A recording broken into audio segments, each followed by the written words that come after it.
Bars that go from shoulder to shoulder. These are stripes down here, they go vertically. And right now I've got my finger near the owl's ear. So the ears are right next to the eyes. But I know a lot of you have heard barred owls. They go woo woo woo woo woo woo woo woo woo. Anybody ever heard that?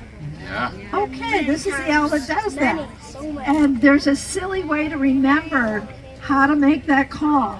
If you just memorize, who cooks for you? Who cooks for you all?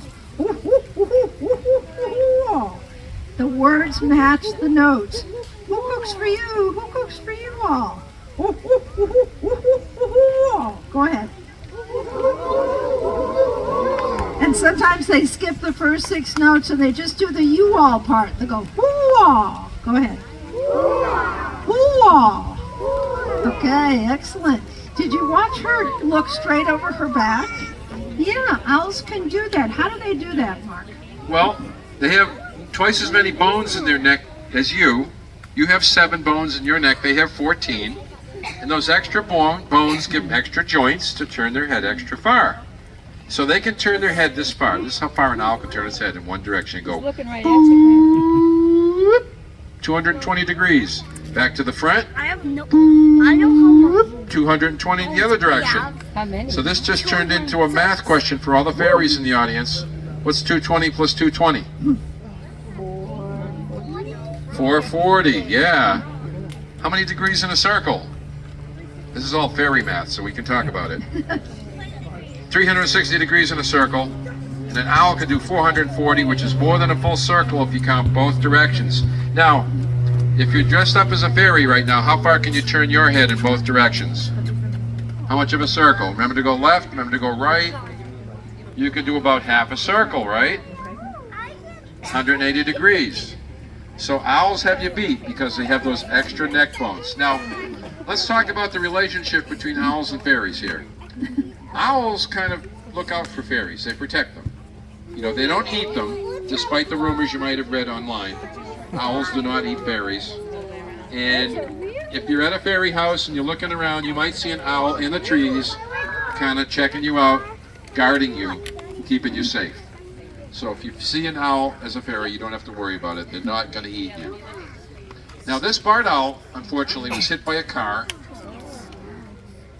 And that was in New Hampshire.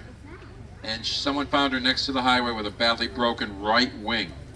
You can see it's kind of hanging down.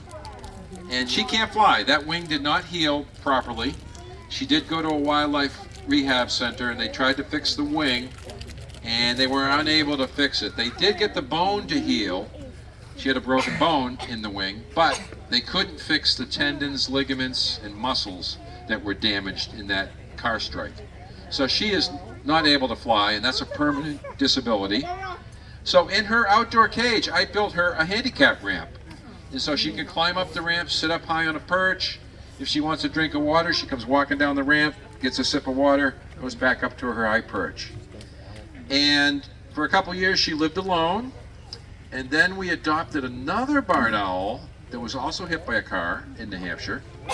And he was in another cage in our backyard within view of her cage. And at night, he would hoot to her. And she would hoot back. And this went on for 2 months. They were kind of getting to know each other. And finally we said, I wonder if they get along. So we took a chance and we brought him out and introduced him to her and put him into her cage. And guess what happened? Turned into a love story. They didn't mate, but she has a new boyfriend. Yeah. Now he has the wing injury on his left wing.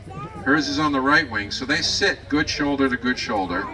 And they preen each other's head. And at night they hoot to the wild barred owls, which come in and sit on their cage. Now that's not a friendly relationship there. The wild ones would like to kill them because these owls are in the territory of the wild ones. And our owls don't leave. Yeah.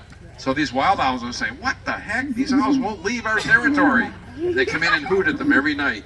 And it gets really loud in our backyard when you have 4 barred owls all hooting simultaneously. But for us, it's music to our ears and we sleep through it.